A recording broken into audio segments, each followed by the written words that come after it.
Good morning, everybody. Welcome to Phoenix Trading Strategies training room, where strategic knowledge and information allows you to trade successfully. Today is October 16th, 2015. It is 9:07 a.m. Eastern Time. Before we continue, let us go to the disclaimer.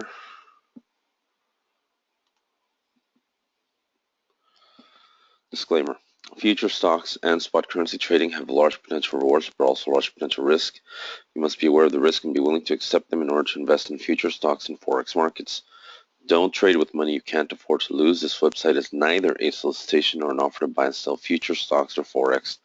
No representation is being made that any account will or is likely to achieve profits or losses similar to those discussed on this website. Past performance of indicators or methodology are not necessarily indicative of future results. So for those of you that missed the European session, you missed two great trades. We shorted the pound dollar and the New Zealand dollar that night. The only two trades that we were looking at came out with 47 pips on the pound dollar and 60 pips on the New Zealand dollar. Not bad, not bad at all. So let us take a look at the calendar and see what they have for us today. So in about 6 minutes, we're going to have capacity utilization rate. That's always an interesting number for the U.S. We've had manufacturing sales. They came out better than expected. Foreign securities purchases for Canada came out better than expected. We have preliminary consumer sentiment and job openings. Oh, that'll be interesting. That'll be within an hour. And inflation expectations. We're entering to deflation right now, so I think that number is going to be bad.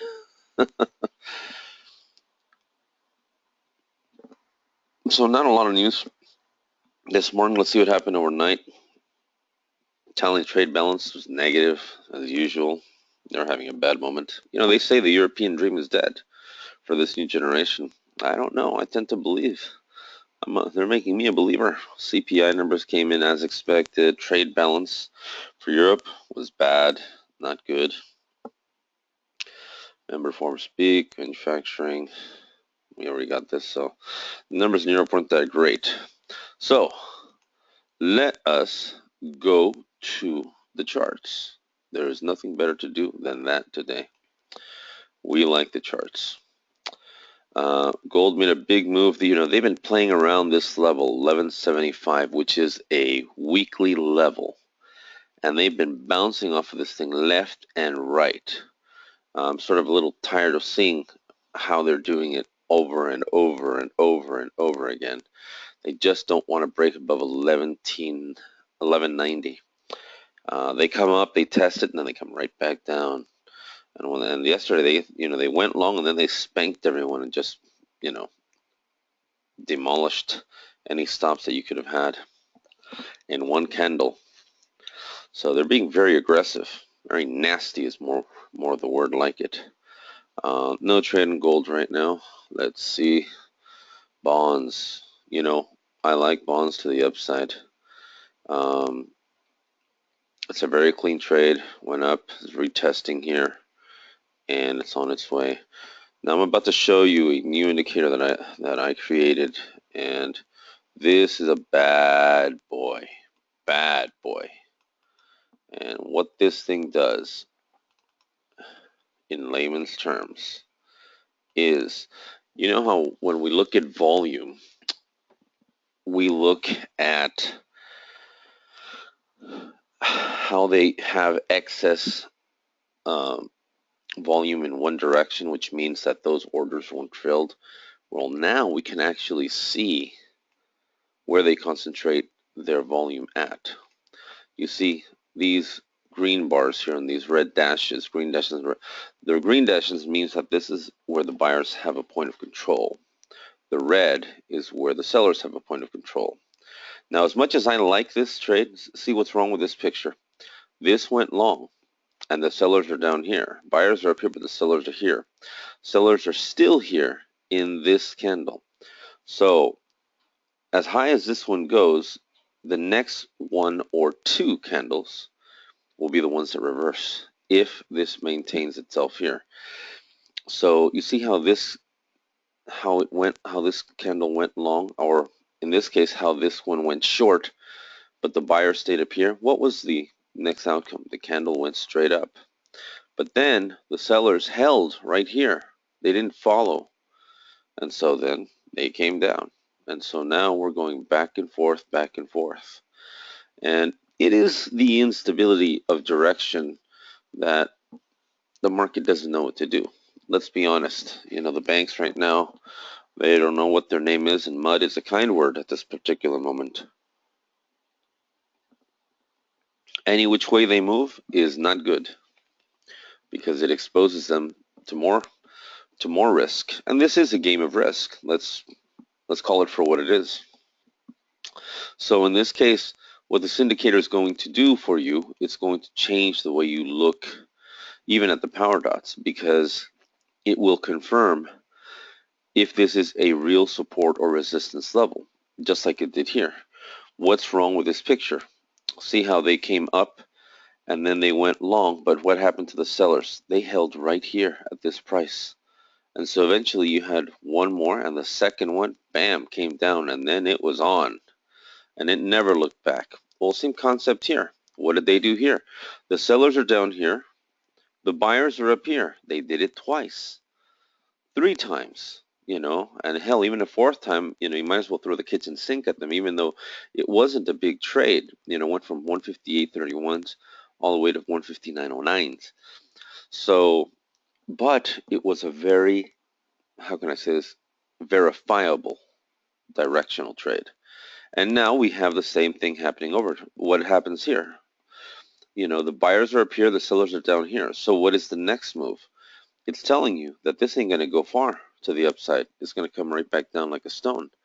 And so this information, in actuality, what it's doing is giving you the footprint of the trade, but it's the footprint inside the candle. See, I didn't want to give you a numerical value because, you have a bunch of these idiots out there that have created, an indicator similar to this, but they only give you the highest value of orders between the both buyers and sellers, not isolating each one. I'm isolating each one and showing you an anomaly, showing you that there is something that is wrong with that picture, and you can see it now. See? Look at that. Instead of it going long, it ended up going short. Why? Because this one basically said, no, we're not going long, we're going short. And look how short. Like I said, it could be very short-lived. Why? One, you have the trend stop here, and two is because they're using this support level right here. Now, if they break it, they can come all the way down here. But you could see the anomaly before it happened. This is a 20-minute candle. Normally, I look at things on a 15 and a 10-minute, so let's go to the 15-minute.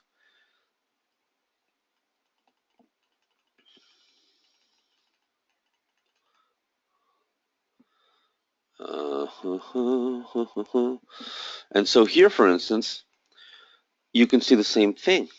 Look at this candle. It was way up here, way down here, and the buyers were up here. There's something wrong with that picture. The buyers are up here and the sellers are down here. So what did this candle do? It went long, but the sellers were here. So what did they do? They're coming down. Very simple. There's nothing mathematical about this except when you bring out the volume indicator. Then it changes the whole dynamic, because now you can add a numerical value to it and you can say, aha, that's what they're doing. And that is where the magic begins in your mind. A trade is as good as the eye of the beholder. In this case, you are the eye. You are the beholder. And if you can't get it, then it's not going to be there. So what I try and show you is I try and give you not only concrete evidence, but a visual that will confirm. So in this case, let's look at this. This candle here, And yeah, let's look at this is a good example. So look at the volume. The volume in this candle was they threw the kitchen sink at this one. 1.124 on the buy, 1.378 on the sell. The difference of 254 million. Now, what's wrong with that picture? The buyers are up here, the sellers are down here. So they went long. But this changed. As soon as this changed, when they came down, look at the difference. You had 1.923 on the buy, 1.147 on the sell, difference of 776 to the upside. Why didn't they explode to the upside? Because the sellers were down here. And you got notice of it here. So you had a 2-minute warning before this actually happened. And now, of course, we're in this candle. And the sellers are down here and the buyers are here. But if the buyers were up here, then I tell you, okay, this is not going to continue. But because they're down here, the next candle may be the one that breaks through and comes down. And usually that is the case. That is usually the case. So, good example. Let's take a look at let's go to the mini Dow. That one's always a real doozy. Let's see what they're doing there.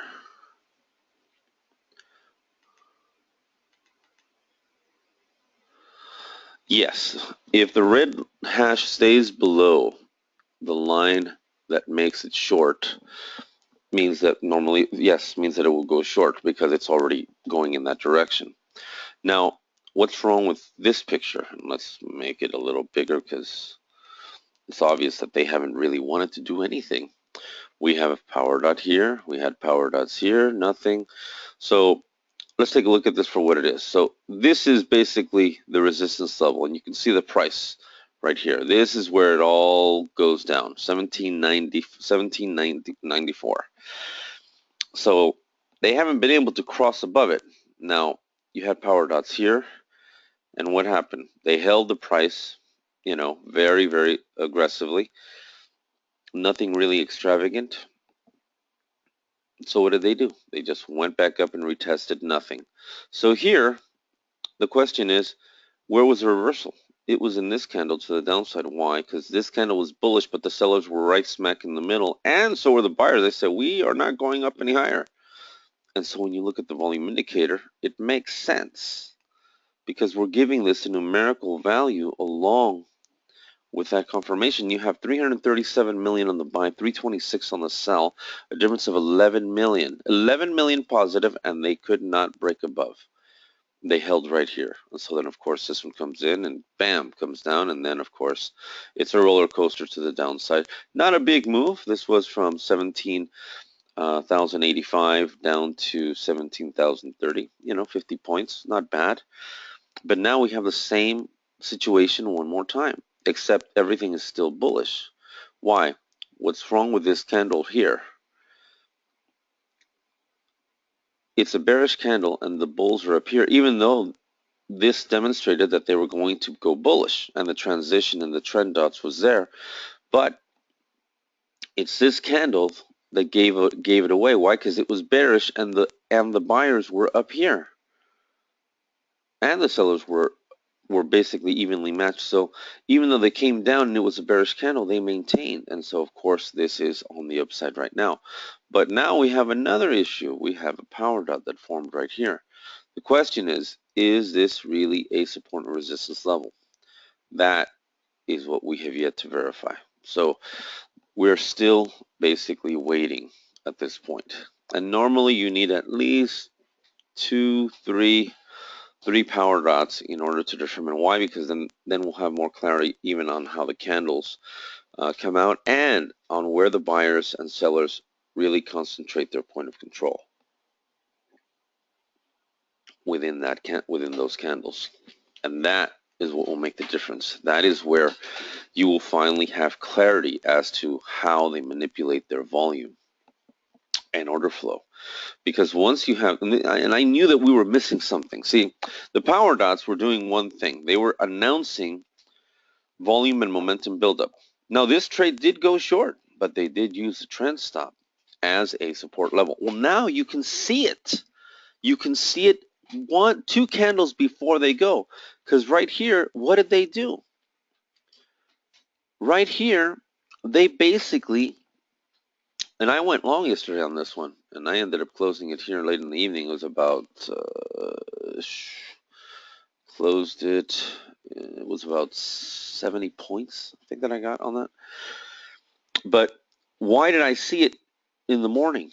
Because when they came down, this candle was bearish, but the hashes were up here. The buyers concentrated their buying power up here, and the sellers did. This was just to fill orders, but it was really just to play with everyone's mind, because they knew deceptive, you know, individuals, for lack of a better term, and I'm being professional when I say that, rats that they are. They've created these programs to basically trick you. Well, now I created a program to re-engineer their trick. And so now you can see the trick two candles before it actually happens. And so many times we've had this issue where they're in congestion and they come and they hit the trend stop and they don't break through. And we're like, what happened? But then we say, but the cycle did finish. It did go short. They just didn't continue. Well, now we can see that they're not going to continue. This candle showed it, and this candle showed it. Why? Because this candle went short, but the buyers concentrated their buying power here. And what does that mean when we look at volume? And even though we're looking at this in hindsight, I want to show you the example because I think it's a valid one. What's wrong with this picture here? Look, you have 1,666 on the buy, 1,975 on the sell, difference of 309. It is a bearish candle, no problem. But that excess of 309 are orders that didn't get filled. Why? Because the buyers were up here and so were the sellers.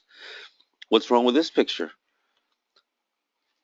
2,727 on the buy, 3,065 on the sell, difference of 338 negative, and they did not continue to break through aggressively below that level. Why? Because the buyer said, no, we are not going to buy anything below this price level. You can do whatever you want, but here is where we concentrate our point of control. So this is basically where they're telling you they're not continuing anymore. And so if the next candle becomes bullish, then you know that they're using this as a support level and that they are not going to continue any further. Because you had two candles basically stating that. And that's a beautiful thing when they're in congestion like this. And normally we've looked for entries on the fourth or fifth candle. Well, we would have normally entered here, and guess what? It would have been short-lived. Now we can see prior to that if it's actually going to be valid or not. And that makes a little bit more sense in that regard because we will not make that mistake. So of course they were going to go long, and they dragged everyone right back up. Well, we're in the same scenario now. Now we're basically just waiting because we still don't have any evidence of this thing going short. I want to see where the sellers are in this candle, because in this candle, they're driven to the upside, but we have a power dot. So we need to wait and see what they're going to do here. This ain't over until it's over. So I need more evidence before I suck it to them. And more than likely, odds are, from what the looks of it, is that they want to continue to drive this up. But it is Friday, and on Fridays, they usually take a break, and they pretty much noted that it's not going to be exciting, at least not yet. So we have time. Let's go take a look at silver real quickly as we work our way down. And silver, see here, the same scenario. Power dots were to the upside. They did finish the cycle, but the trend stop basically told you no because they never broke it and continued. So where was the reversal here? Good question. And I'll tell you right now, it wasn't here. Actually, this was the candle. And I'll tell you why. See how here they were playing this game up and down, up and down. See how the buyers are up here and the sellers are down here? And granted, they did go up, but then they flipped. Normally, when they do such a thing, it's usually two candles that they normally do it. But they can, and here they did it again. They showed the seller's point of control here, but it was higher than these levels. So now you had to basically question, okay, two more candles, which they did. One, two, and then three came down. So as soon as you saw that the hash did not go any higher and that they didn't push any higher, and the buyers were here in the previous candle, well, that's the sellers were here at a previous candle, well, that says a lot. And so when you look at that, if you go to a higher time frame, let's look at a 20-minute because the 20-minute may be a little bit more appropriate in this case. Yeah, we'll look at the ES, same scenario. So in this case, we were looking at it here, but on the 20-minute it showed to go short here. What's wrong with this picture? The buyers are up here and the sellers are here right in the middle. Where did this begin? It began up here, as you can see where this candle ended. There, when they do the change, they begin it right at the candle, right where it closed, and then they turn it. Very interesting how they've been playing this ridiculous game. They did it here again. This is on a 20-minute.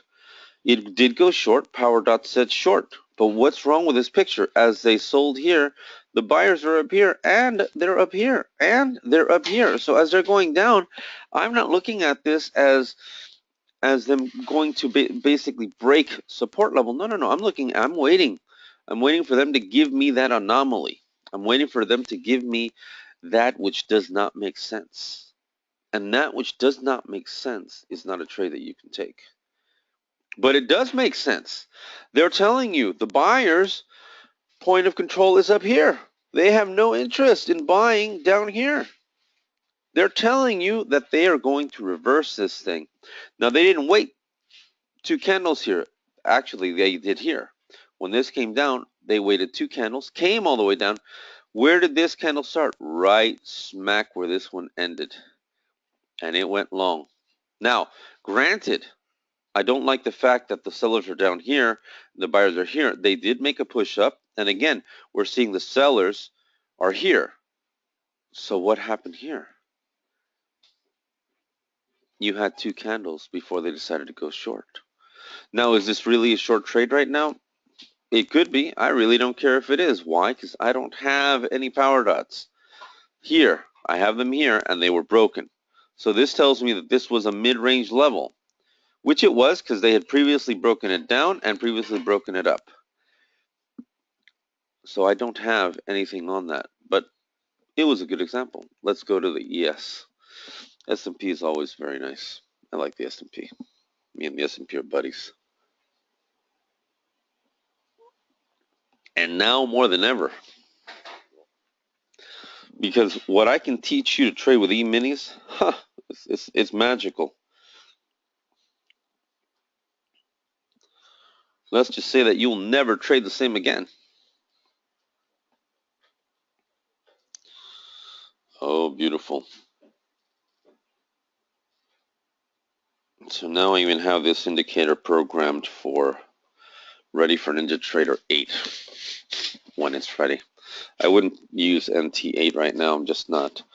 They're still in beta mode. Once they get all the bugs out of the way, then I'm more than happy to do it. But right now, I'm just not motivated to mess with my charts. Okay, so they're going long. Let's see. Give it a second. Give it a second. Give it a second.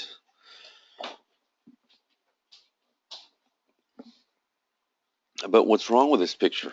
There's a lot wrong with this picture. Oh, come on. It's the volume indicator on this thing. They've become hogs of information. I hope that NT8 resolves this problem, quite honestly. Okay, there it is. Beautiful. Gotta love that. Okay, so power dots here on the 20-minute. When they came, they formed again, but what's wrong with this picture? See how they were coming down? They were holding, holding, holding. This one is the one that basically held because they did come down, but The buyers held right here, right above the power dots again. So what did they do? Like I told you, two candles, one down, literally right to it, and then came back up. And then from that point, it's been on. Now, what's wrong with this picture? The sellers are down here. They're still going to make the move up, but in reality, it's going to be because they're really going to go short. They're not going to go long anymore. But as I mentioned before, they were going to come up here. So let's go to the smaller time frame, because there's nothing better than seeing this in a smaller time frame and then slapping someone with a trade. Question. Right, looking for the new bottom line. What indication are you looking for? Okay. I like the way you think, Rick. We are looking, bottom line is that we're looking for an anomaly. And the anomaly is when you have a long candle, let's say that they are going long, that the sellers are at the other side of it. So in this case, if they were going long, we want to see the sellers way down below that candle. Why? Because that'll give us a 2 candle warning that they're actually going to flip. And that's what we're looking for. What they're showing you is called the point of control. And that means that that's where they're controlling price. And so, for instance, here, this is a good example. As they came down, what's wrong with this picture? The buyers are up here. This is their point of control. The sellers are down here, but they're not down here. So if the sellers were down here and the buyers were closer here to the downside, then this would have gone short. Instead, it told you that they were going to flip. Well, what did I tell you about this? They're not going to go long. Why? Because this, we saw it in the previous one that they were going to go short, but now this is really telling you that they're going to go short. And I said short on the 20-minute. So what are they doing now? They're going short. No buy, hold, sell, trade recommendations, but let's put it to the test. When this candle closes, there's something wrong with this picture. Now here, for instance, it went long. As you can see, the sellers were up here, the buyers were down here. There's something wrong with this picture as well, because the buyer's point of control is here. So does that say that the buyers do not wish to take this long as well? To a certain degree, yes, it does. But that's not the anomaly that we're looking for. We're looking for them going long and the sellers having a point of control down here or in the middle of the candle or down here. Now this candle hasn't closed. So this can change still. If the sellers move their point of control down, even better. Even better. So at this point, yes, if we go to the 5-minute, you'll see it probably a lot more clear. Let's go to the 5-minute.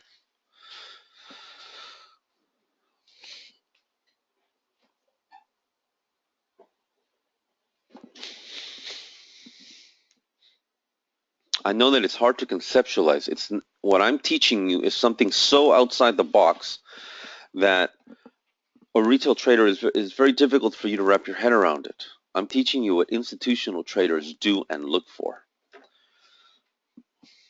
And that's the purpose of understanding volume price analysis. It is understanding the underlying meaning behind the move. So give it a second while the volume indicator populates everything.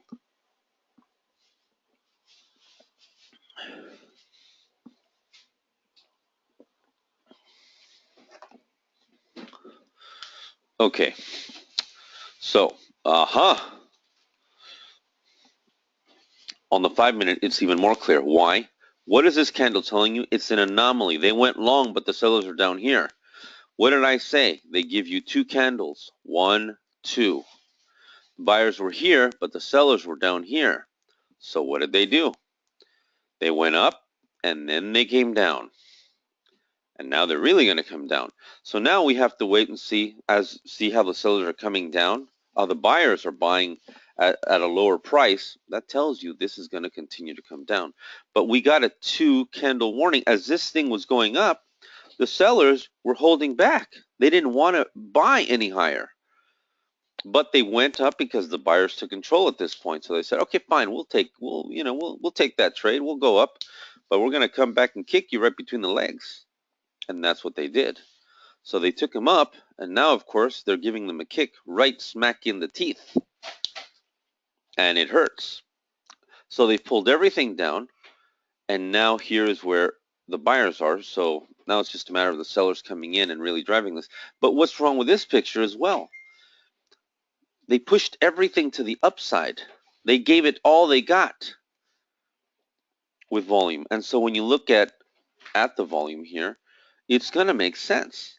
This is where you're going to see, I mean, look at how much volume they threw in this thing. They threw the kitchen sink at it. And they were still negative at the end. Well, of course they're going to be negative, because here previously they were positive and they didn't go through the moon, nor here. Look at the numbers, a difference of 3.664, and this one here, 4,108 to the upside, and they did not break above this price level, which was the resistance level here. And all they did was just spike. The buyers, their point of control is here. They wanted to go up, but the seller said, no, it's not happening. And so now we have this tango, this dance is what I call it. But now I know why the dance exists. This candle basically told me that this trade to the upside was going to be short-lived. It didn't lie. It took 2 candles for it to go short. They gave, 1, 1, and 2. And now, of course, is the one that we need for it to actually execute and really follow through. So this is where, it comes down to, okay, why are the buyers down here and why are the buyers up here? Well, even though this is a short candle and the buyers are up here, I'm going off of this right here, that they twice went to the upside and the sellers were down here. So the buyers are still trying to maintain some control here, but no dice. They rolled it the wrong way. And what we're going to see is that we're going to see volume divergence, because we're going to be able to see it here in the bars. You see how they settled right here, right smack at the 50% line? Well, if this one closes below that 50% line, which it looks like it will, patience is a virtue, then at that point, it's on. It doesn't matter that it has bullish volume. What matters is that we begin to see the divergence in the volume. Now it closed. It settled right there. But what's wrong with this picture? Now I don't like it. Why? Because this was a short, and you had the longs up here. You had the buyers up here. Granted, it is still lower than this previous level, which is not good. But it's starting to show that the trade to the downside will be limited, questionable. But they will execute it to the downside. Don't have a choice. Why? Because the buyers in the previous candle were telling you that, yes, they were starting to buy at a lower price, but they want control. They want to maintain control and drive this thing up. This is a fight. They're basically, but look at where this hash actually ended up coming out, right where the previous one was. So 2021 and a half is a very, very key price for them. And what has happened every time that they've been here? They've gone short. History repeats itself.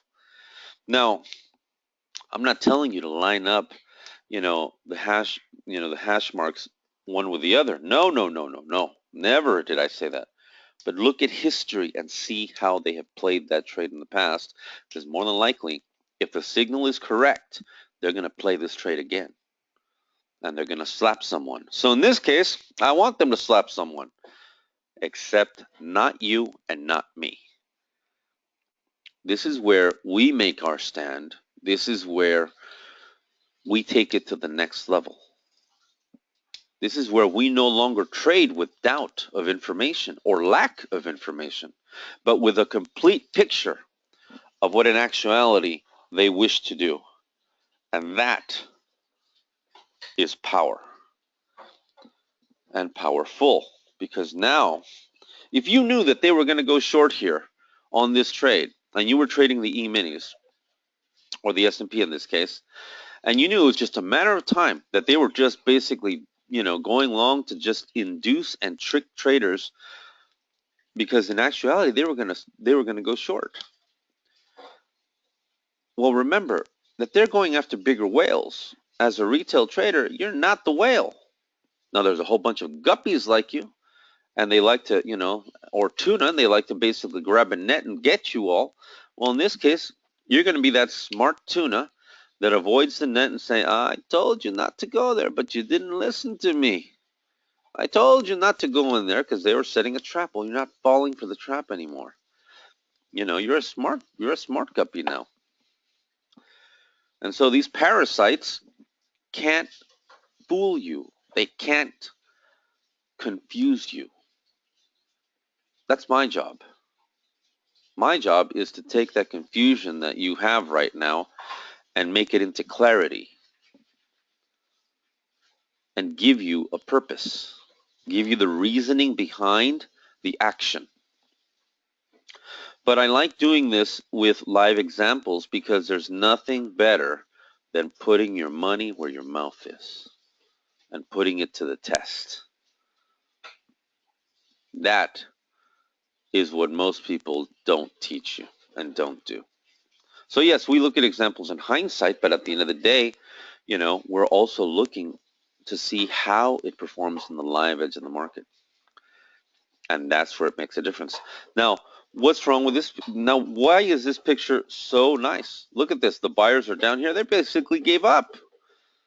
The sellers are spanking them right now. Now, I would have preferred this candle down here by now. It'd be a nice trade. And then if we know that if it comes down here aggressively, guess what? More than likely, it'll come down here. Why? Because it will break this mid-range level. Because this level right here of power dots is really not a resistance level, but a mid-range one. Why is that? They broke through it previously. History does not lie. But now you'll be able to tell when they're going to break through it and when they're going to use it as a resistance level before they go back up, or as a support level before they go back up. In this case, I don't want them to use a support. I want them to rip right through it. I want them to cry and shed all those tears that they've made you shed. I shed my tears 12 years ago. I don't shed any more tears. I'm objective now. I'm very metallic about my decisions when it comes to that.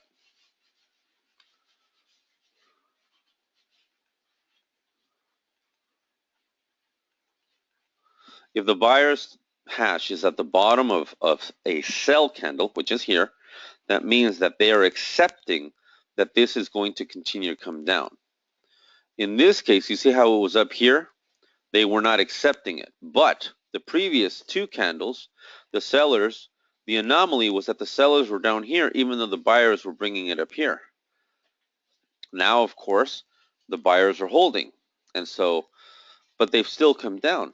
So, and each time you're seeing the buyers come down to a lower point of control. So this trade ain't over yet. I'd say still got maybe one more candle to the downside. So and why? Because as the hash is going down in the sell, well, so is their point of control.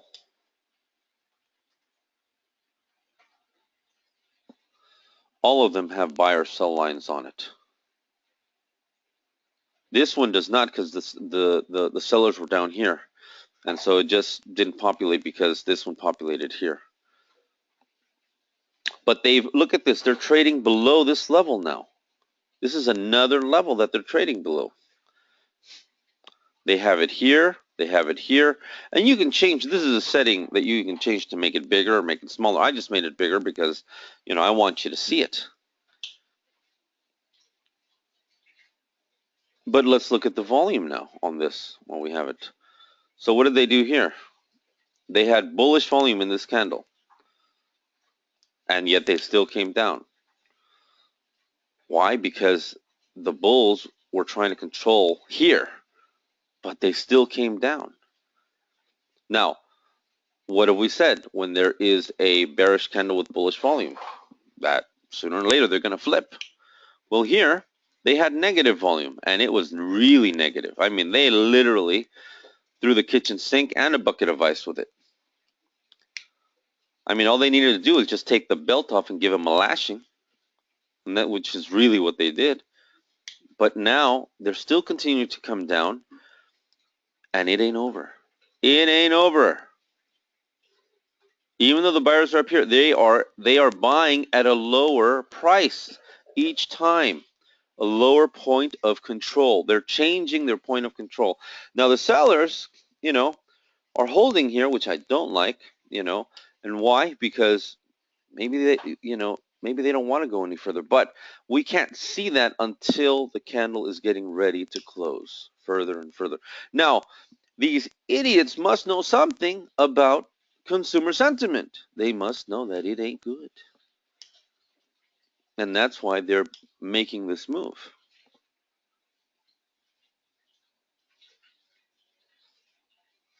But you see the volume divergence here that's taking place? See how they threw the kitchen sink at this one, and then this one closed here, and then this one closed below it, and this one is still below it. They're still selling it.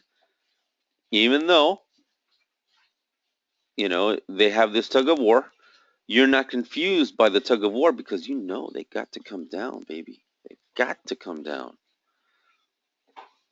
There is no tomorrow for the bulls in this case. And we saw it. We saw that they were eventually going to flip. But now they're here. They came down. They tested this.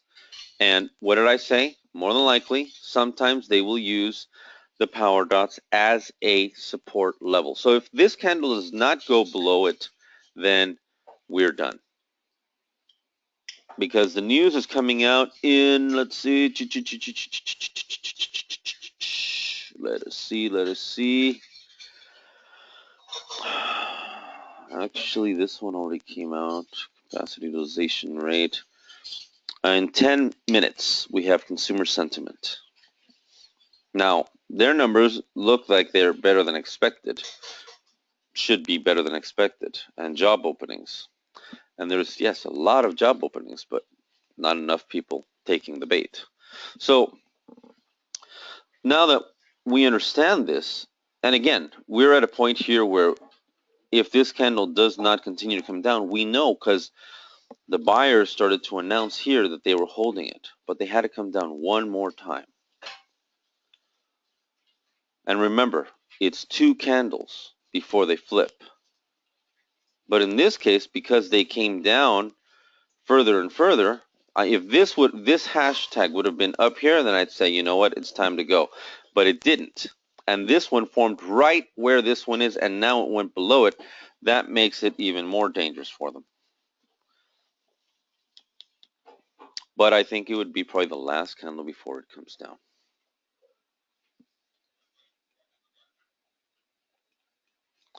So if I've confused you, please say it. It's okay. I will try and explain this in a much easier way that I feel can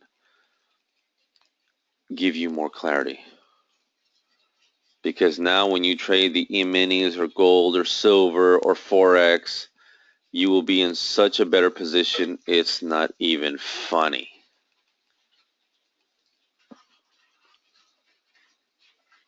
And guess what?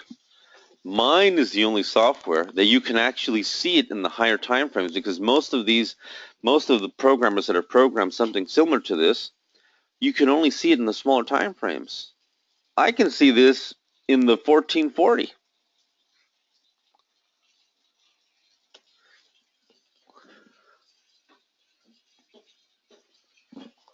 And let's give it a minute. Again, it's the volume indicator, but it's okay.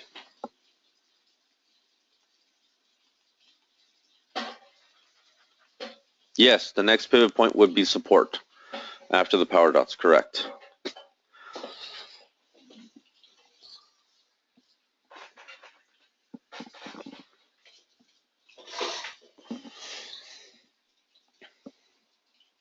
Let's give it a second because it's taking its sweet time.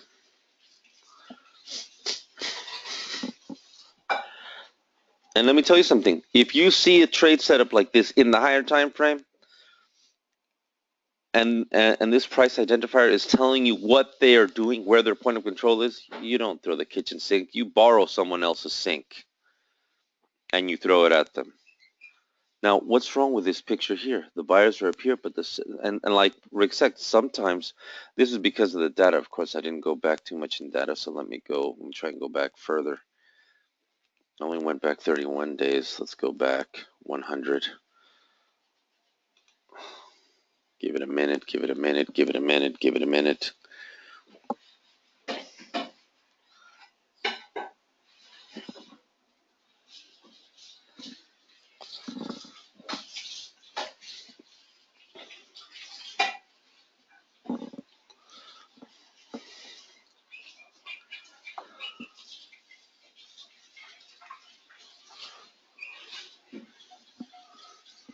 Yeah, I know. I see nothing too. It's coming up.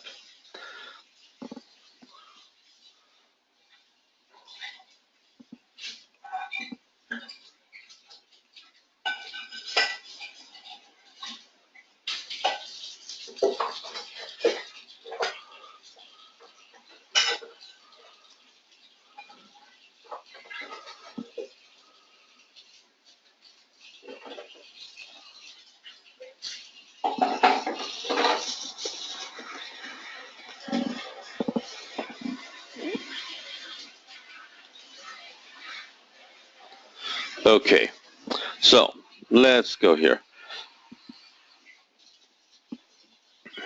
Let's see if we can maximize this. Now, Rick said something very important, that some of them don't have it, and he's right. In this case, this was down here. When it doesn't come up, it's because it was down here. In other cases, as you can see here, see how they were down here? The sellers were up here, but the buyers were down here. They still continued. So on some, they don't form because of that, but some they're forming right at each other. This was right on top of each other. And so that's the one thing. But here, for instance, see how they had power dots up here? They did come down, but what happened each time? The buyers were holding. This one came down further, but the buyers held them. So what happened on the next candle? It went up. Well, here the buyers are here, but the sellers are the ones that have disappeared here. And so if we go into the smaller time frame, let's say a 720, and let's give it a minute.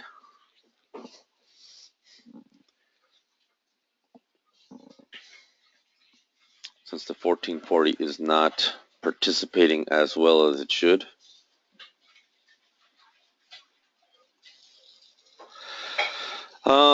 This is a very powerful laptop. This thing makes a lot of desktops look like like a little kid. It's the volume indicator that basically just, does this because it takes up so much data. And I can't avoid it. So what I do is that I have a separate chart where I actually move faster, and I just leave one chart with the whole set of indicators. But in this case, I want to show it to you, so I need to move everything together.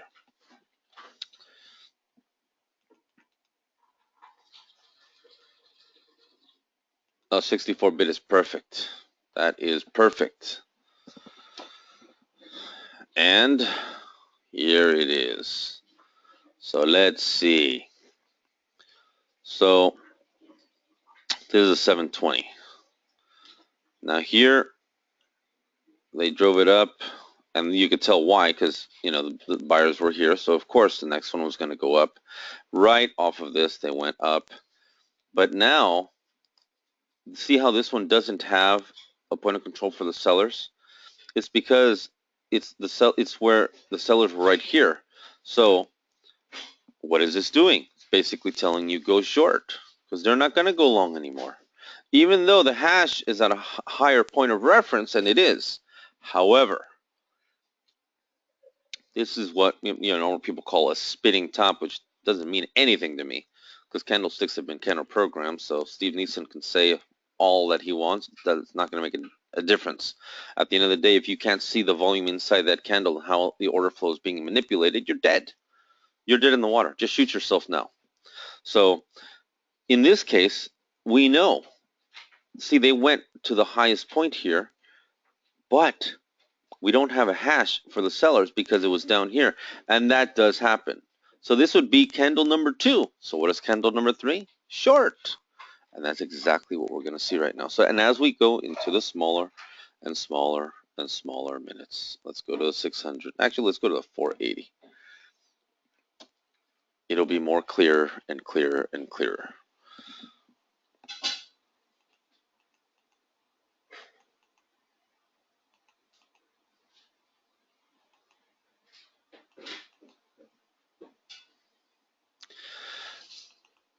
Good question.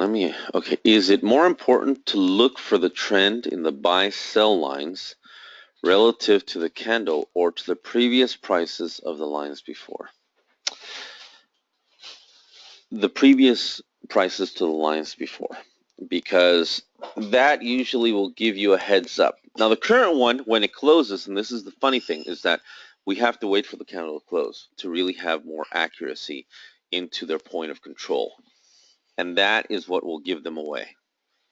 See, the power dots do provide you a guide because they tell you that, number one, there's volume and momentum buildup that's coming into the market, and that it could be a valid support or resistance level. Could be. However, and see here, for instance, we could see it, because see here, this is a 480. So what's wrong with this picture? They took it up, but the sellers were down here. So what's wrong with this picture? It's telling you they're going to reverse. I told you, might not be able to see it in the higher, in the higher time frame, but as you go slower and lower and lower, it starts to basically show itself, and they start to show what they're going to do. So let's go down to the 240. I'm sure we'll have a little bit more clarity there. And we only have a minute left before consumer sentiment, so it'll be interesting to see how they move that thing right now. But if you wanted to scalp the E-minis, you could. I have a client that is using this already, and she's making 2 to 3 trades. All she trades is the Russell. God bless her soul. She's in love with that thing. I can't stand the Russell, but she loves it to death. And she's trading with a syndicate. She does 2-3 trades a day, and she shocks me. Each trade is between 20 and 30 ticks, and sometimes she'll nail one for 50 to 60 ticks. And so at the end of the day, she's coming out, with a little bit over 80 to 100 ticks a day. That's not bad. That's pretty good.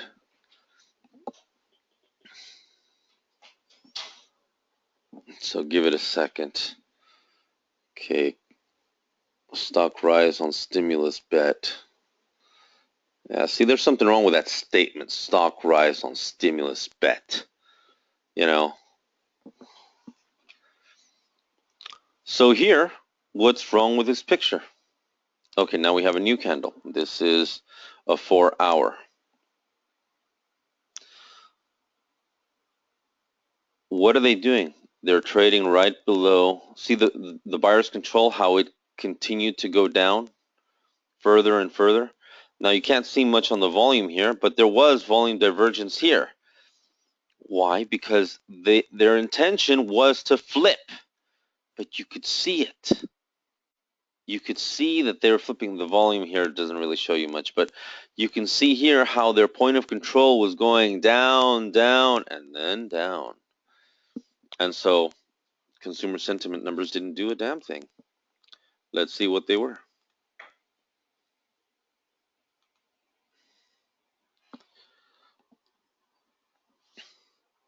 They came in better than expected, but job openings did not. Very bad. And inflation numbers came in better than expected. Why? Because we're heading into deflation, which is even more dangerous. So yes, can you see the trade a little bit more clear? Yeah, much more clear. So let's go back down into the smaller time frames. Let's go to a 60-minute and see what we see there.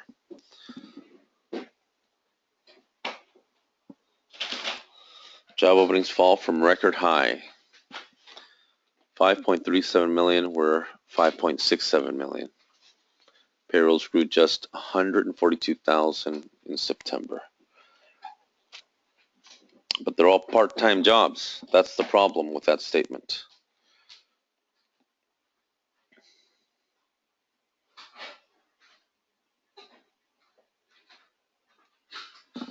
So give it a second. Actually, give it a minute. That's the wonderful thing about this, is that they're, they're making Ninja 7 better. We look forward for Ninja 8. Because if Ninja 8 isn't good, we're going to hit someone hard. And believe me, the last thing that they want is you and me complaining, especially me. Because I have a lot to say. And it's never pretty when I say it. Now, I did want to touch upon some of you trade FX. And, actually, no, this is good. I like this. The 60 candle here. They did go long. And it came here. And so this was a point of control for the buyers here. But the seller said, no joy. And, of course, that's why they went up. And so we'll see this into, let's go to the 5-minute now.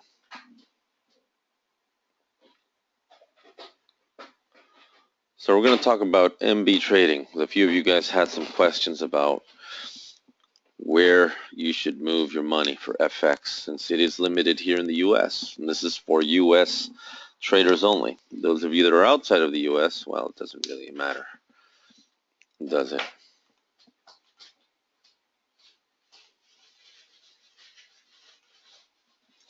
Give it a minute.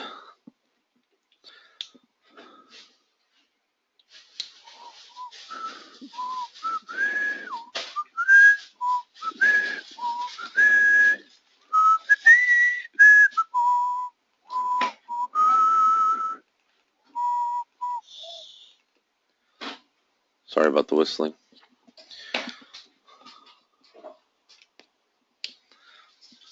This patience thing can really get to you sometimes. They say patience is a virtue, except here my patience has limitations. Come on already, come out.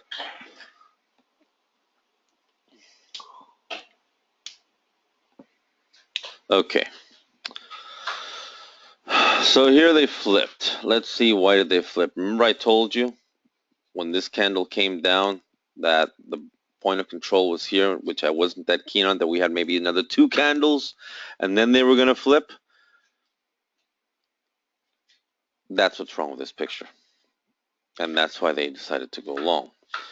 So here, of course, as I said, this trade, the trend stop would be probably, and the power dots would be where they would play that trade and simply hold. So they would flip. Now, this candle should have ended in a much better position to the upside. This hash should have been up here. And then I would say, okay, let's go long. But it's not. It's here again. And so that's why they're coming down. This one gave it away that they were not going to continue to go long, but they were going to trick traders to go long. Except you and I don't fall for that trick anymore. We know better.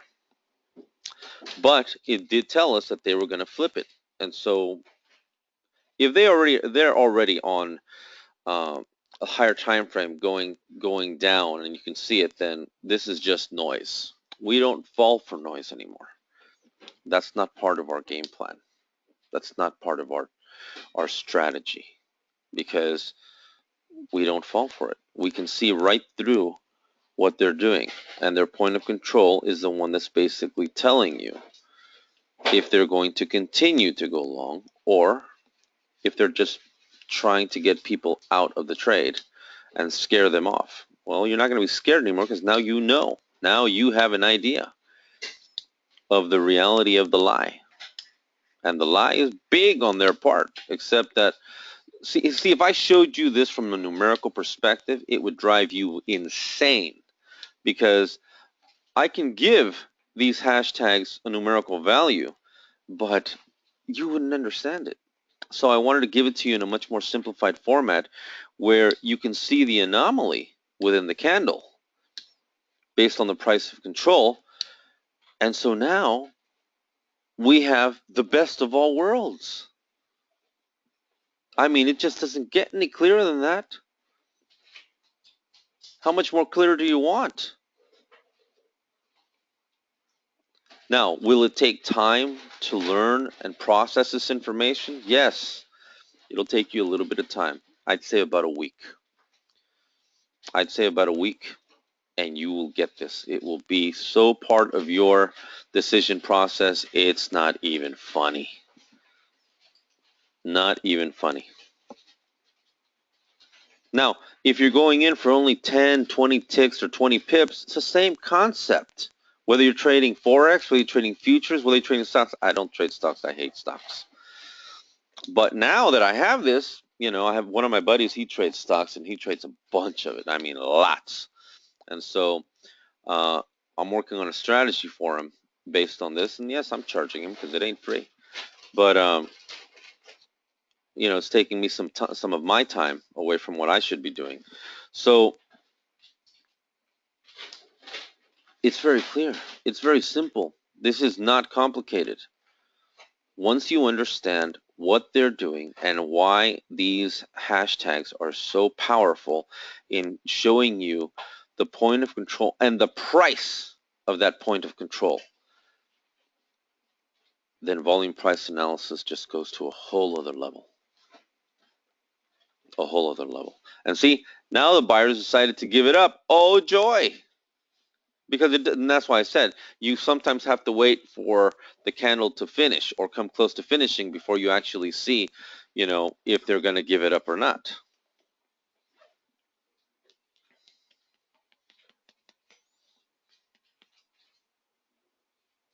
Are there any questions? Come on, guys.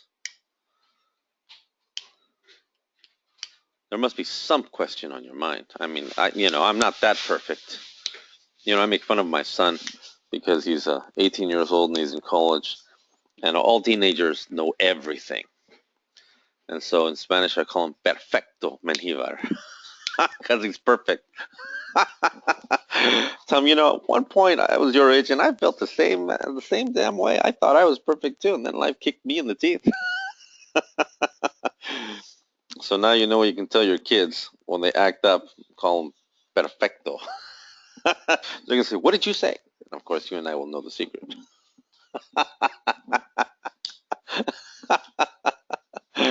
Oh, my wife tells me to be kind to him, but I can't. He's a teenager. Someone has to have fun with him. Yes, the buy is below the sell. Hallelujah. We love it when they do that. Then we know they're giving it up.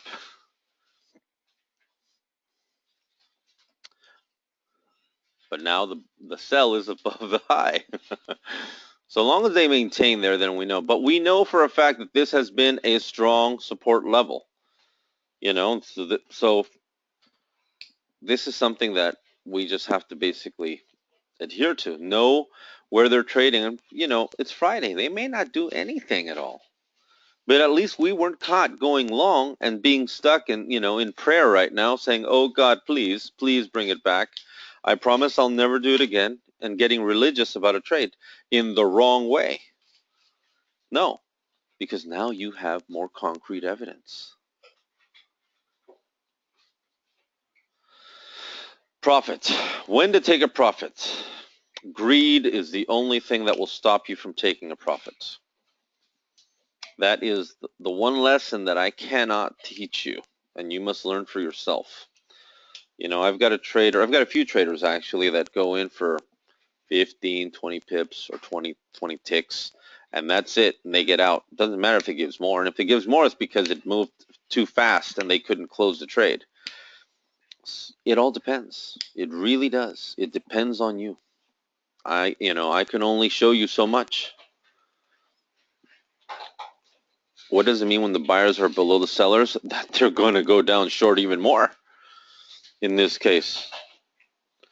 Because if the buyers were up here, I'd say, this is going to reverse. But they gave it up right here. That was it. They gave it up right here. So this has to come down further. Now, we've been here before, as I said. There's a strong support level right here. But if it breaks through, it comes all the way down here to 2014. So again, it's a greed factor. Do we take what's on the table or do we leave it? But the power dots here are basically telling you that this is where the fight's going to stop. Maybe right, maybe not. I'm betting low. Low, low, low.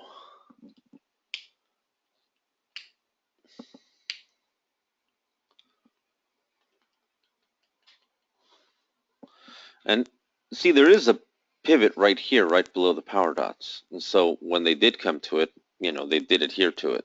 I mean, it's a legitimate level. At one point, it was a legitimate resistance level, but they've broken through it so many times that really that's what I'm expecting of it. Maybe they're just not ready. Now, the fact that this candle went up and the buyers are still here, that's just them basically telling you they're not going long. They have no interest in buying it at a higher price right now because they know they're not going to find the liquidity to drive it up. And maybe they're just setting everyone up, to go long because they want to continue to go short and take everyone else's money. So it's up to you if you want to give it to them. I'd rather take it from them, quite honestly. Now, I'm not a taker, but in this case, I can't stand them. They're despicable from every level you can imagine. There isn't a kind word to describe them. They are thieves of the highest nature, and they are thieves with a license. They have a license to steal. In this case, we have a software to take.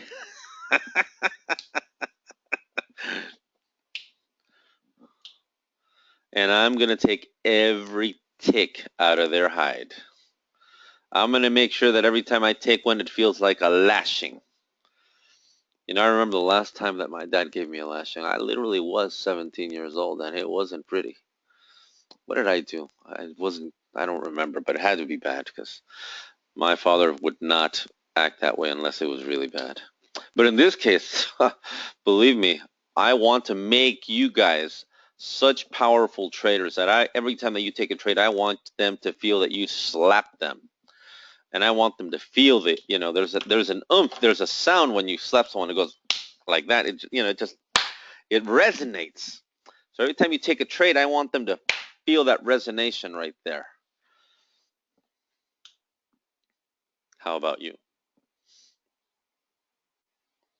Do you want to feel that resonation? I'd rather be the one giving than receiving the slap. You understand that, right? Because when you trade, you get slapped too many times that it sort of confuses you, and then you don't know where to stand anymore. And you're like, what in the world just happened here? Why did this happen? Is the next question.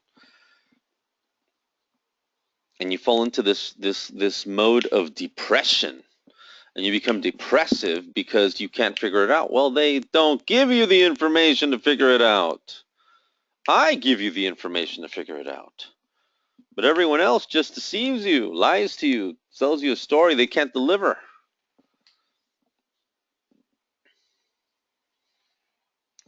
So let's see if it breaks this level, because we've been here before. That's the problem.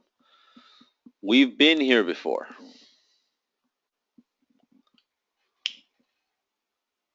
I know I talk too much sometimes. Get emotional. It's a mad thing. One of my best friends, that started trading with me a while back ago. He used to. Oh yeah. So here's the deal. Let's talk about FXCM and MB trading. Now look, we all know that FXCM is one trade away from basically facing the music, and it ain't a pretty music they're going to face. And MB Trading just got sold to Trade King, and it's an options house, and everyone's sort of wondering, are they going to change the model? Well, Trade King also invested in Gain Capital, so they might. I'm not saying that MB Trading was a bad outfit, because it wasn't. I always liked them.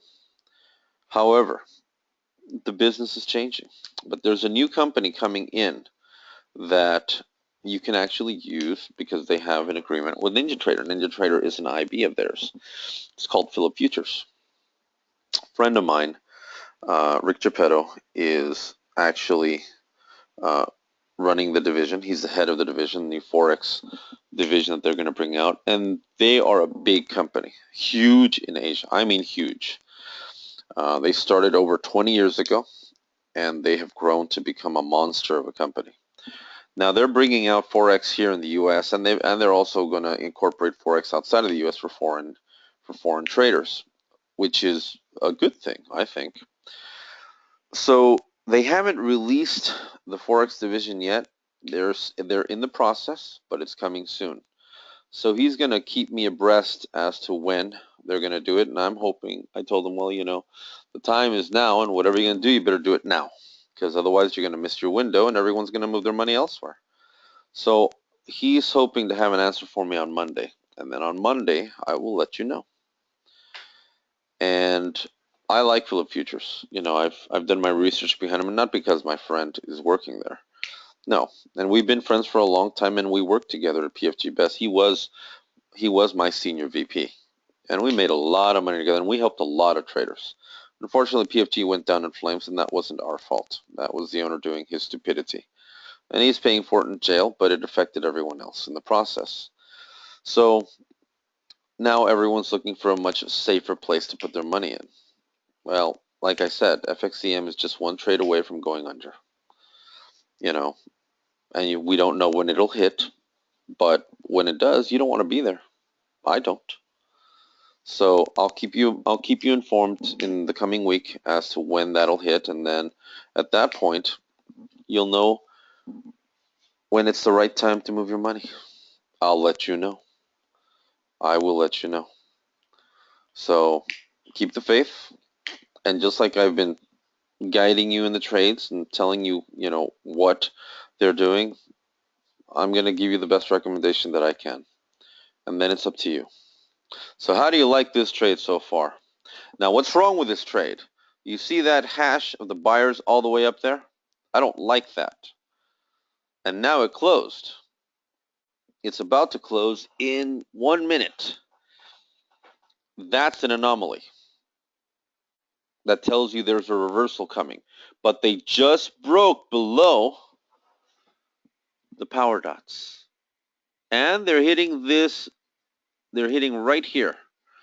So if the buyers do not bring their point of control down, then at that point, I'd say the next two candles is where it's over. And so I want to see what the next candle does. Now, let's see what happens here.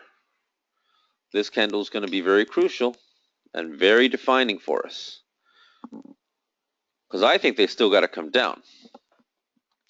In the spot market, the stock is, the Dow is trading lower, and so is the S&P.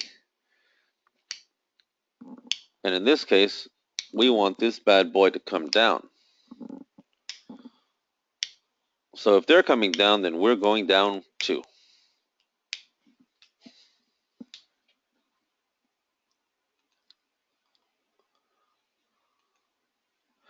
If it closes above the pivot dot, yeah, it's over.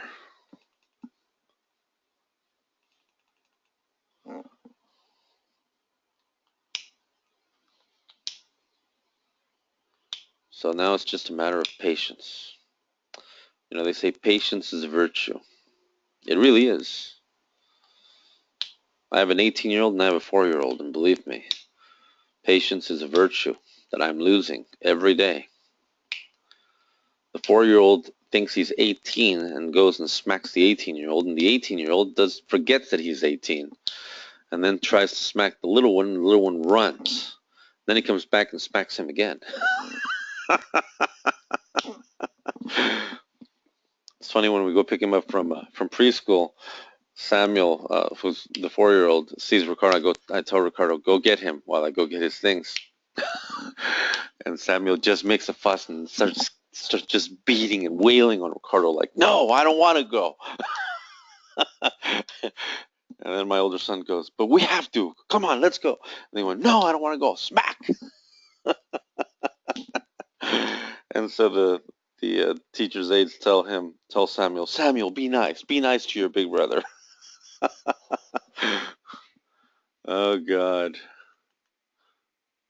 Oh yeah, my 4-year-old wants to drive the car too. Yeah. Oh yeah, no, they are funny. You got to admit, kids will drive you crazy sometimes. And this new generation of kids is just, you know, they're not, they're more than intelligent. They're street smart. They're born street smart. It's funny. They're just, oh, they're a handful. They are a handful. I love my kids to death. But, my 18-year-old was just the same. He was a pest when he was small. I mean, just a real pain. Then, of course, he grew out of it, but oh my God. And the 4-year-old, he's more loving, of course, but, you know, it's funny how I'm reliving the nightmare.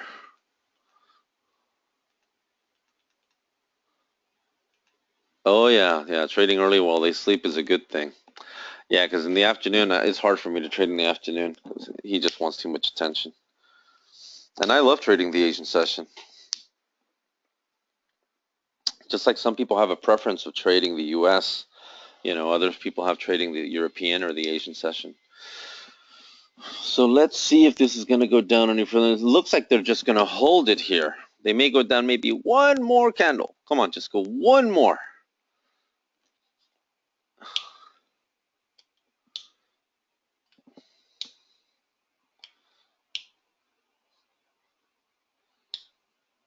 Come on. See, this is the pivot that it's trading at right now, and I want it to come down here. This is the next pivot, which is at 2014.75.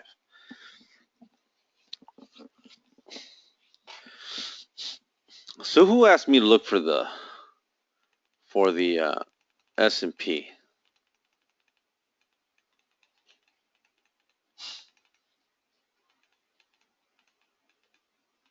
Let's see, because they made a really nice call on that trade. Who was that?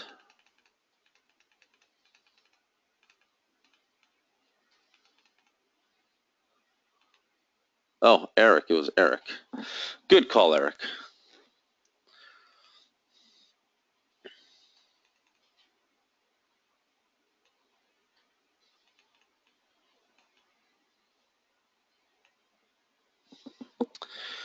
So let's see if it gives a little bit more.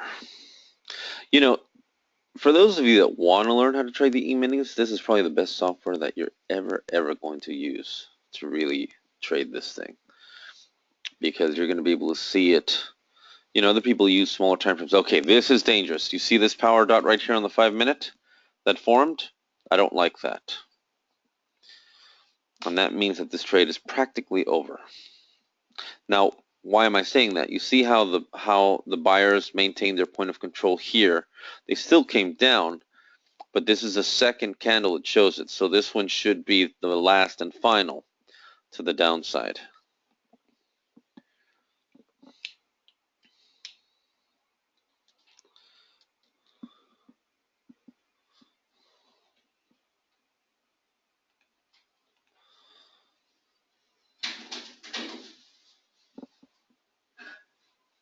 And let us see, where is it heading?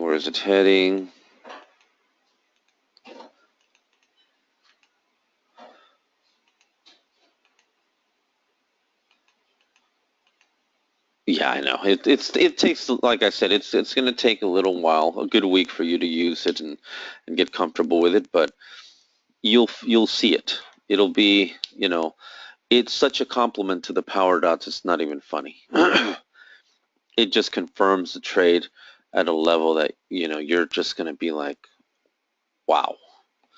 I mean, I'm that way right now, and believe me, I've been playing with it for a few days now.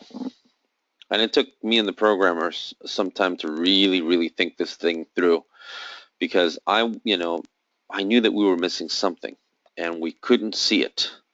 But now you can see it. You can see too much of it, but you can see it. But yeah, this should be the final trade on this one. I don't think it'll go any lower than this, as much as I would like it to, because the S&P is just falling. I mean, it's in negative numbers right now. I mean, this thing should have collapsed even further right now.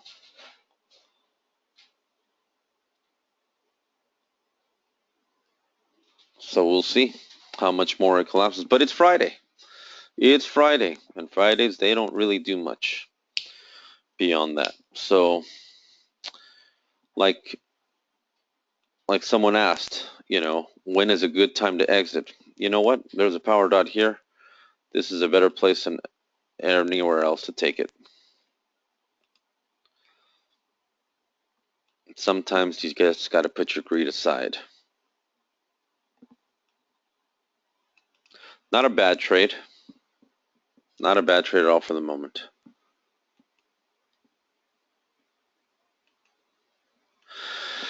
The power dots, what they show is that there is volume and momentum buildup coming in, and that they're going to rebalance. What does rebalance mean? They're going to drive the trade. That's what it means. So when this one comes in, it means that they're going to more than likely change the direction of the trade. Now, why do I say that? Because in this case, you see how the buyer's point of control is up here in this candle? If this candle closes here and the buyers stay up here, that means that it's pretty much over. You didn't see it. You saw it here. I told you, here, and we're more than likely going to see one more candle come down, and then that would be it. I think this is the one that's it. And more than likely the next candle that comes up will be the one that goes long again. So the power dots basically confirm support and resistance levels that sometimes you were paying attention to, but they also confirm that there is a trade setting up. And so when you look for it, it's there. In Forex, and we'll go see a pair right now. Let's go to the pound dollar. Pound dollar's been a real active one right now. Give it a minute for it to load.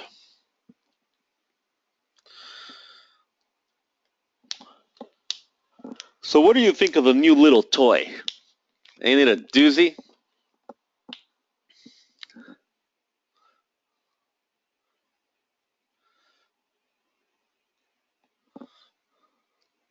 See how it does identify price?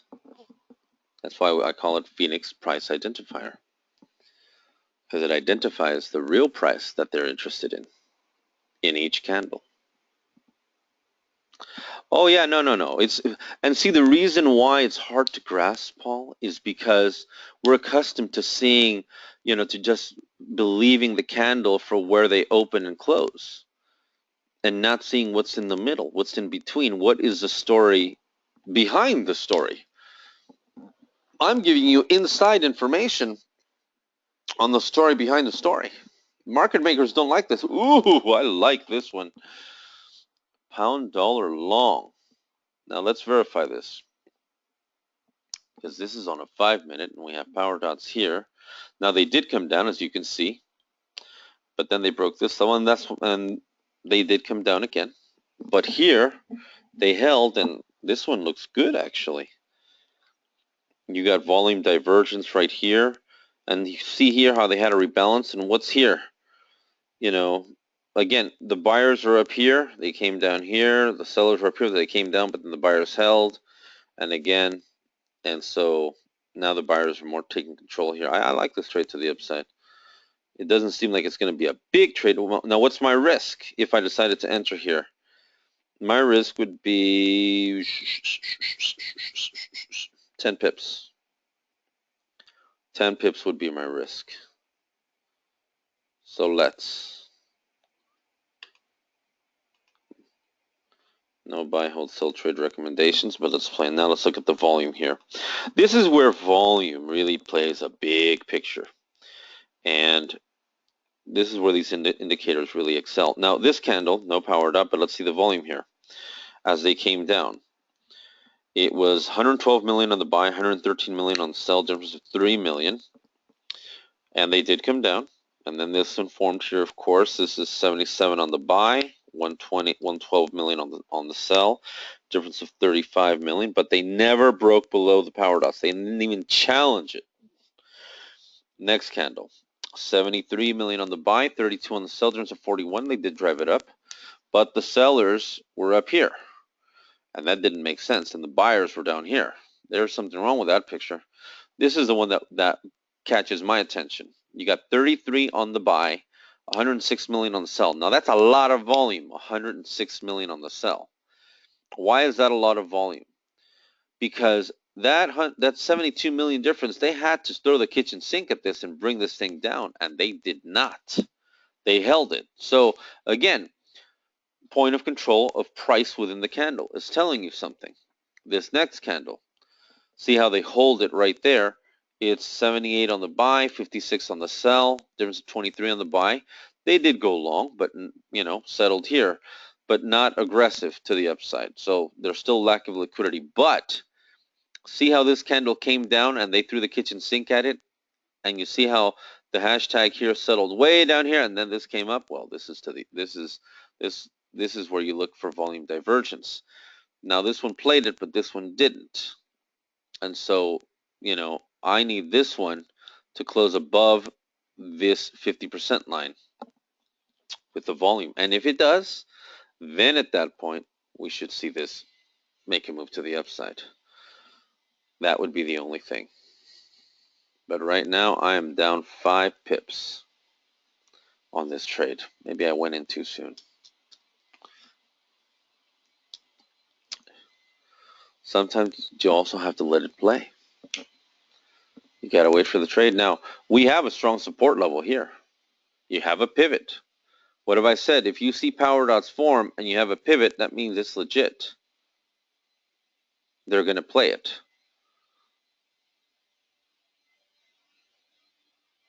And they've never come down to challenge this price level. They've always maintained it here at 154.43, where there is another pivot right here. See that? Right there, 154.44. So that makes that support level valid, but not a big mover. You would have to, we'd really have to have some serious liquidity come in to drive this up. And it's Friday. Again, we're talking about Friday. Don't expect big moves. New Zealand dollar. Yeah, we can look at the New Zealand dollar. Let's come back to this. This trade may not play out, but let's see.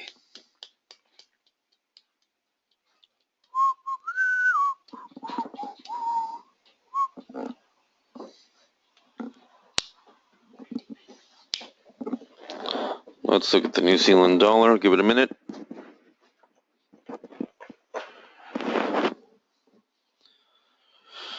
Oh, man. Hope you've had your coffee.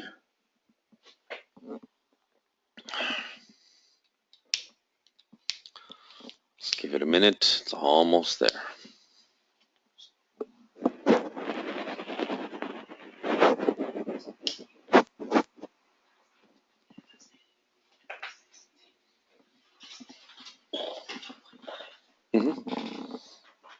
Oh, boy.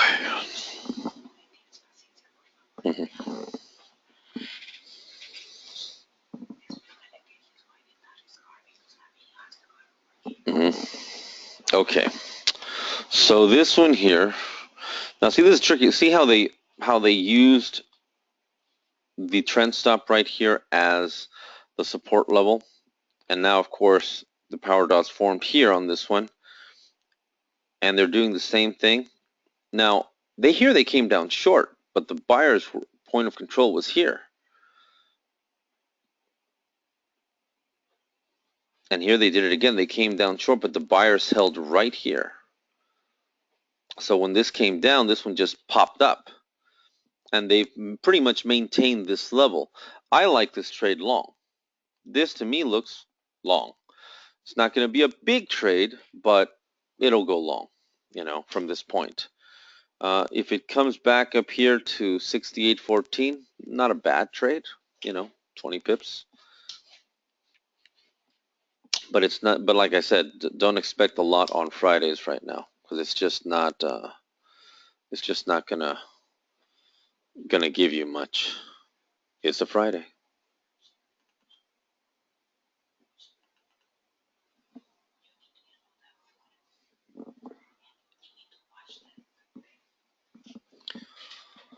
It's Friday.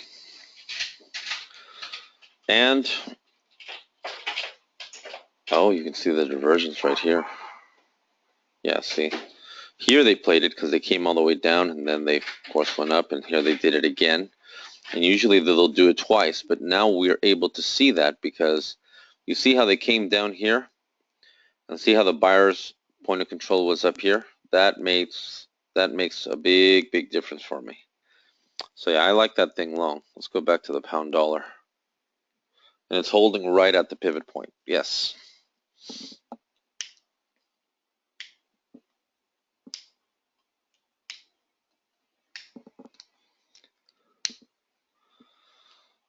So let's finish with the pound dollar and see what it does from there.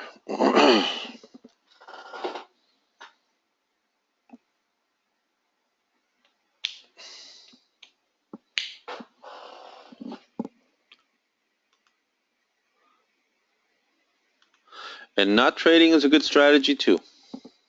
Very true. Sometimes if you don't see a trade, it's just not there. It's not there. You know, you have to really understand it, and it has to be one that makes sense. If it doesn't make sense, there's no trade. And there's nothing wrong with that. Miserable pound dollar. Now they came down and challenged it. But, there is a but, they still haven't broken through here.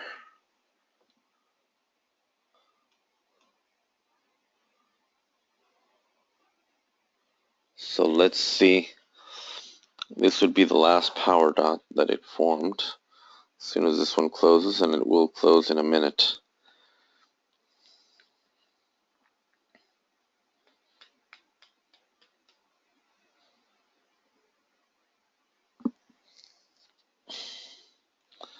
So we'll see what it does.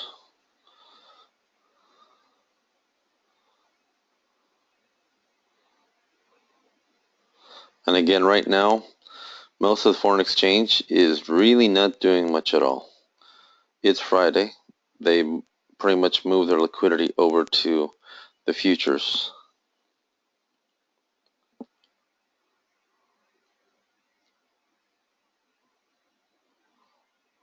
So give it a sec.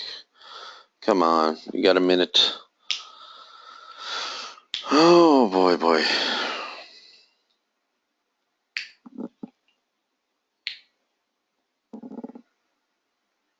And it opened higher than that previous candle.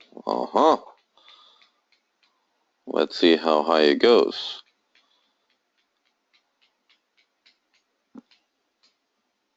Any questions? Because we're about to say goodbye.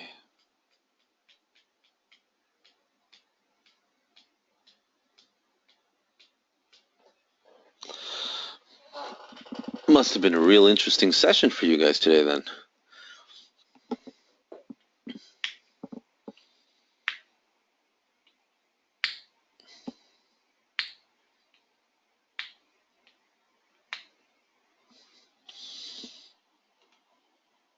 Again, if it's too much noise, just take it off. You know, sometimes it's better to just take a look at it real quickly, see what it's doing, and then remove it. So you can have a much more clear picture of the trade.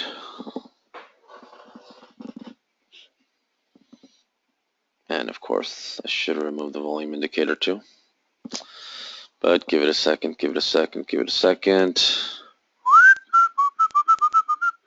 There it is. Okay, let me remove the volume indicator because I'm getting tired of that thing slowing us down as well. Will allow us to move faster. Hallelujah. Okay, so this one they're going to play their silly game on it. But let's go back to the S&P because I wanted to show you something real quickly. Remember when I told you the power dots were very dangerous on this thing, that they were going to drive it back up? Well, looky here. Look at what they did. Didn't I tell you there was a reversal coming here? And it was. It did. We got out here. Look at where they're trading now. Did we get the signal in these previous candles that they were going to go? Yes, we did. Let me put it right back on. Come on. Oh, for crying out loud. I don't even have that on. Let's look at this one more time. Come to daddy.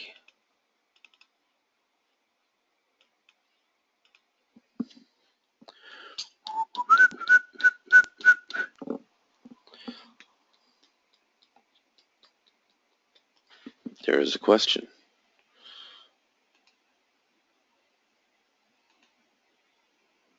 Oh yeah, definitely got to replay this one a couple of times.